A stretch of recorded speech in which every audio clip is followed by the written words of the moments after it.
The attic was quiet except for the low hum of moonlight spilling through the round window. Dust floated like slow snow. In the center of the warped floorboard sat a small black cat wearing a bridle made of silver thread and tiny bells. No one had put it on her. She had found it years ago in a forgotten trunk and decided it suited her better than any collar. She stood, stretched one hind leg behind her until her belly nearly touched the floor, then rose on her toes. The bells answered with a faint, crystalline chime. She began to dance. Not the frantic dash of a cat chasing shadows. This was something older. A bridal dance, the kind horses do when no rider weighs them down, only she was the horse and the rider both.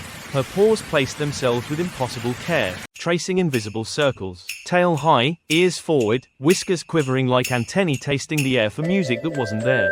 She turned. Once. Twice.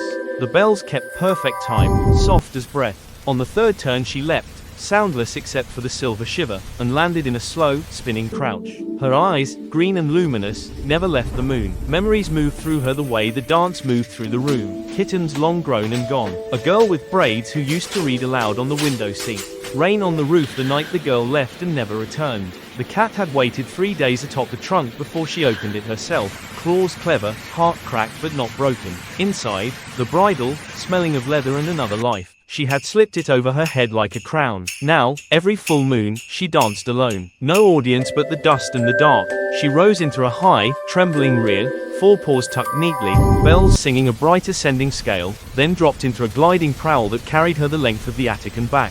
Her shadow stretched, enormous, a nightmare with starlight in its mane. At the final measure, she always knew when it came. She halted in the exact center of the moon's circle on the floor. One bell gave a single, deliberate note. Silence rushed in to fill the space it left. The cat sat, small again, ordinary again, except for the bridle gleaming against her midnight fur. She licked one paw, smoothed an ear, and curled her tail around her toes. The moon moved on. The attic creaked itself back to sleep, but if you had stayed very still on the stairs, you might have heard the faintest echo of silver long after the dancer was gone.